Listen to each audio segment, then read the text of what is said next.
welcome to our very first Facebook Live guest.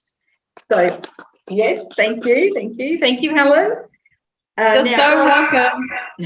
If you're watching this on replay a little later on, because I know lots of people are busy at work, just comment below replay so we know that you've got to see this fantastic session. So what I would like to do is introduce our first Facebook Live guest speaker, Helen Uskovic. Thank you, Helen, for taking some time out of your busy schedule to speak to our challenges. I'd like to give you all a bit of background on Helen. Helen is more than amazing with her wealth of knowledge, experience, dedication, and commitment to people. She is a mindset coach for adolescents and women. She is also an author, a master NLP coach, hypnotherapist, and speaker. Now, Helen hosts these amazing health retreats, which you might see on my Facebook page because I do share them, which look absolutely amazing. And she also has her own self-care podcast, which I listen to, and it resonates with me. So, the Facebook podcast is called, Your Coach, Helen Uskovic. Now, Helen is also a yoga teacher, a massage therapist, a personal trainer, a group fitness instructor, and a meditation enthusiast. Some of her favourite self-care hacks are travel, picnicking, going on hikes, watching sunsets and sunrises with her bestie. Now, just a little fun fact about Helen. This is just amazing. It just blew me away.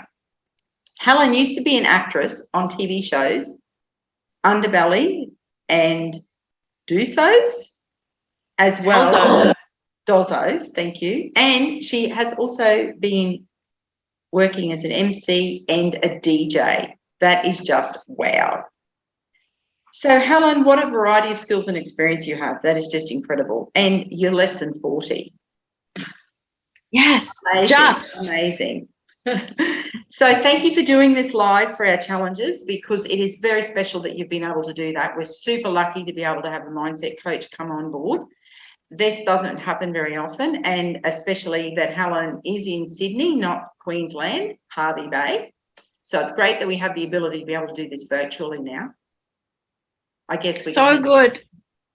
Yes. And credit to you for really looking after all of your members. It's really amazing and inspiring that you do that as a gym owner, because lots of gyms don't take mindset and mental health into consideration.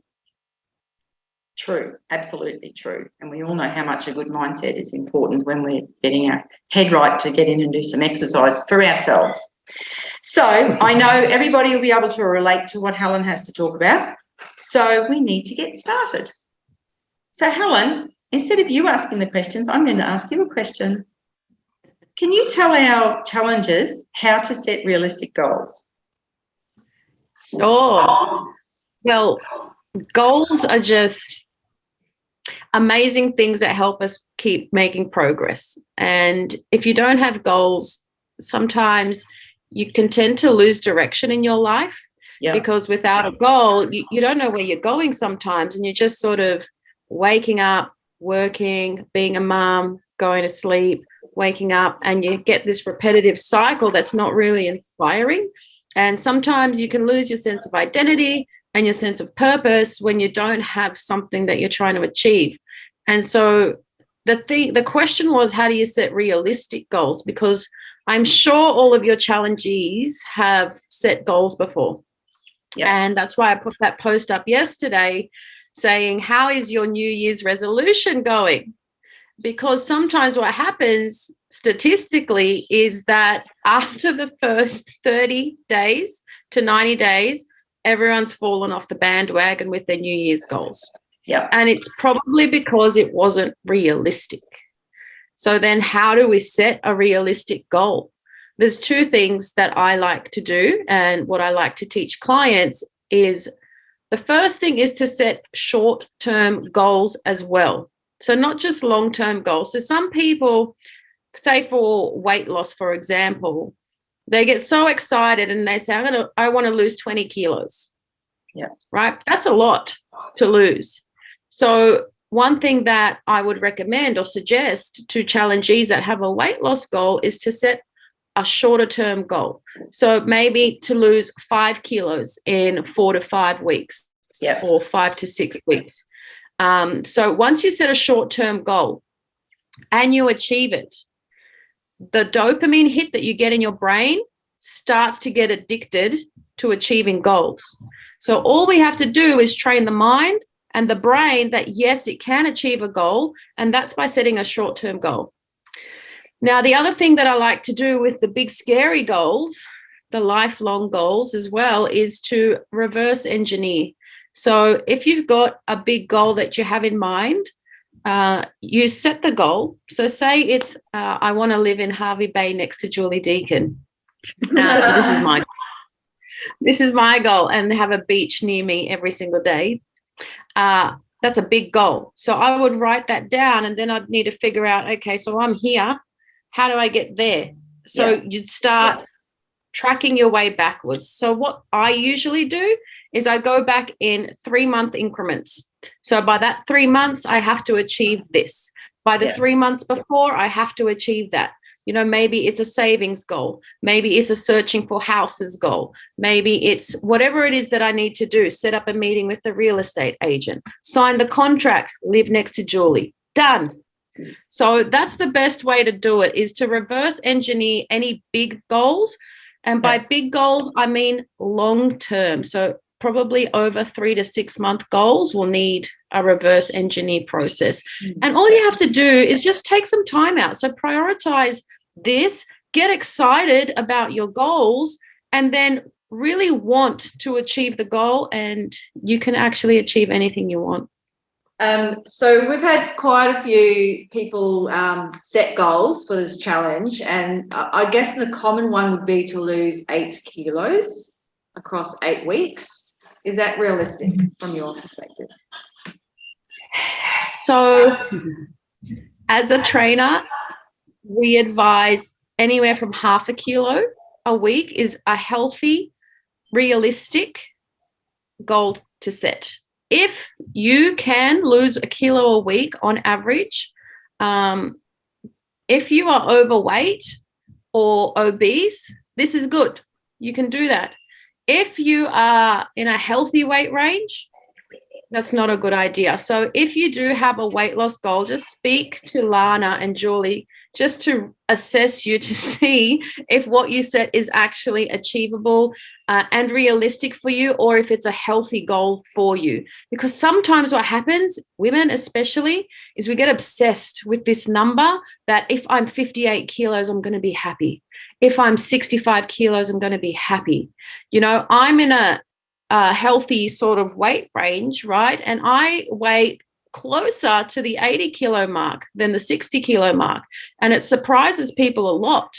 So in my ideal world, right, when I tell people my weight, they're like, no, you're not. I said, I am, but I'm fine with it. So the way that people also react when they hear my weight, if I wasn't as confident as I was, could really shut me down. And so I think this is such a big pressure that women face, like we should be a certain weight range, you know.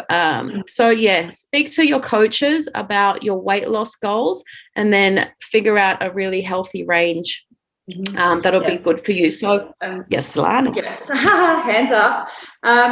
So if you don't achieve your goal, does that have a detrimental effect on people? Yeah, it becomes really demotivating, and there's a sense of failure that you can feel, and then that just makes you self-sabotage even more. So what happens when you don't reach your goals, most people, is they start to get a dip in their energy and they feel like nothing is achievable. But this is where it's really great that you're part of this amazing gym, because you have positive, supportive, people around you to keep you on track. And all you have to do when you don't reach your goal, or if you feel like, actually, hold on, I don't think this is the right goal for me because I don't think that I can achieve it, you get to have Lana and Julie and your coaches there to speak to and say, hey, what do I do? I'm sort of stuck because I set this goal thinking it was amazing, but I've just realized that I can't actually achieve it. And all you have to do is pivot, change, adapt, and go again. So like an athlete does in the Olympics when they're training, if they can't reach a certain goal, they've got to pivot, change their training, adapt to whatever it is that's new in their training, and just try that way. And if that doesn't work, you try another way. So it's never the end. So whenever you don't reach a goal, which is me all the time, you've just got to change it. Yeah, good advice. Well, you've answered part of my next question, which was what are realistic goals? So you sort of goals said, that are realistic. Yes. So a good thing to think about is the time frame, firstly. So have some sort of a time frame to achieve the goal. Maybe speak to one of your coaches and see, like, is this actually a good time frame? Because you might be setting the bar too high or too low. And then Lana and Julie can whip you into shape. Something else. We're good at that. Yeah. I can do that. Something to set realistic goals. Most people might have heard of SMART goals. So you've just got to make it specific. So you can't just say to lose weight. You have to have a specific number. Otherwise, it's too wish-washy. Yeah. You can't say just to build strength and tone up, because that means nothing. You have to be super specific. So maybe that means to do 10 toe push-ups, chest to the floor. Oh, that's a huge goal for women, especially because of our upper body strength. So get specific, find a time frame, and get it looked over by your coaches to make sure that these goals will actually challenge you. Perfect. Very good. How about establishing a routine? What's a good way to get your mindset right to establish a routine? The first thing to think about whenever you want to establish a routine is to think about, firstly, all of your non-negotiables. So the things in your daily routine that you cannot change and you will not change. So that might be, if you're a mum, you might have to do things for the children. You might have to make lunches. You might have to take them to school. If you are a business operator, you might have to dedicate certain times during the day to do the things. So the first thing to do to establish a routine is to use your calendar and figure out all of the non-negotiables and then fill in the gaps. Where can I train? Where can I meal prep? Where can I do some self-care? And I actually have a little cheat sheet for all of your members, which I'll share here because it really helps me, if you're like me, to write things down and to see it on paper. So on a Sunday, for example, I always think of at the top like a goal that I want to achieve that week. So a very short-term goal. So maybe the goal might be to get to 5 fitness classes in Harvey Bay Health Club this week. Maybe that's the goal. Maybe the goal might be, I'm going to have no processed sugar this week. So then I like to think of everything that we're going to do Monday to Saturday. Write that down. When you're going to train, what are your non-negotiables? What will you like to implement? What's important during that week to remember? Maybe something like my birthday tomorrow. And then what tasks do you have to complete that are non-negotiable? So maybe you have a child's birthday party that you need to organize, and any sort of reminders. And then I'll give this to you guys so that you can print it out for your members. If anyone wants one of these, they're really motivating to have next to your bed. So every morning I wake up and I'm like, okay, this is what's going on today. And when you achieve everything that you've set out, so don't make it crazy. That's why I made the boxes small. 2 to 3 things a day to achieve is plenty for us busy folk. You feel such an amazing sense of accomplishment. And that, my friend, is very addictive. Fantastic. Thanks for sharing that, Helen. We'll get that out to the challenges. You're welcome. Helen, you mentioned self-care just then. What sort of things do you do for self-care?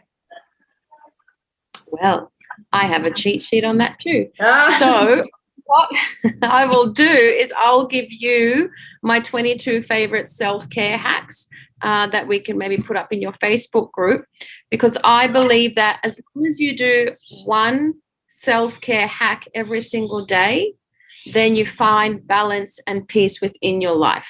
And that can take 1 minute, it can take 1 hour. So there's lots of different things you can do. I'll give you a few examples in different time frames.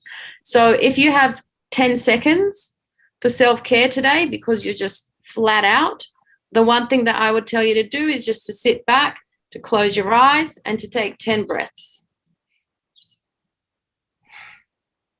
And every time I do that, it just brings a sense of calm. Just one breath brings a sense of calm. Yeah. So if you have 10 minutes, for example, there's other things you can do. You can do where you are, like standing without shoes on grass or sand. Earthing is really amazing. That's what that's called, where it helps you get connected with nature. Nature has this amazing way of soothing your soul. You can do things like reading. If you've got more time, you can do things like what I love, watching a sunrise or a sunset. The best thing to think about is what lights you up. What makes you feel abundant, grateful, and thankful for your life? That is a self-care hack. So the cheat sheet that I'll give you guys actually has a spare one behind so that you can write your own 10 self-care hacks, the things that you love, and then you'll magnetize that to your fridge. And every day when you walk into your kitchen, you'll say, I'm going to do that one today. Okay, that's great. Yeah, fantastic. Quickly, because we're running out of time. How do we stay accountable?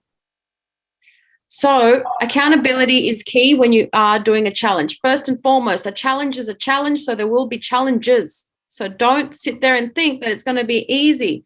But the way to support yourself is to stay accountable. And Julie and Lana have done amazing things with scans, measurements, photos to help you stay accountable, because you're going to get another one at the end. So that should be a driving factor of your challenge. Something else to do is to work with any accountability posts, any accountability challenges that come up. So make sure you're engaging in anything that is going on. So I heard that you guys do weekly challenges. Make sure you engage in that post, because just typing out something or writing something in the group is helping your brain to stay accountable with that. Another way to stay accountable is to maybe buddy up with someone at the gym. So, hey, let's go to class together on Tuesday. Hey, let's go to class together on Thursday. And if I say no, can you just make sure that I go? Because think about the way that you self-sabotage, and then find a way to support yourself so that way you stay accountable. That's great. Thank you, Helen. And I must say, some of our challenges have been giving us feedback on our Facebook posts, and they've accepted the challenge that Lana set this week. Love the selfies going up. It's fantastic, because it helps everybody, doesn't it? It's not just you. When you post it, it's everybody else. They can go, oh, that's fantastic. Let's get in and do that as well. And I think it's a good way to encourage everyone to keep going too, when they see everyone so enthusiastic about it. And just remember, at week 4, it's very normal to start to dip, but you've got to keep going, okay? You've got to always set those short-term goals. You've got to think of the end goal, and then always just keep pushing through. Well, we're touching base with everybody at week 4 with a body analysis, so there'll be a bit of a chat as well. Great. That's another accountability. Yeah. Perfect. Awesome. Well, Helen, thank you so much for your time. Much appreciated. You are amazing. Thank you so much. I hope this was valuable. It was. Thank you. Have a great day. Bye. Bye-bye.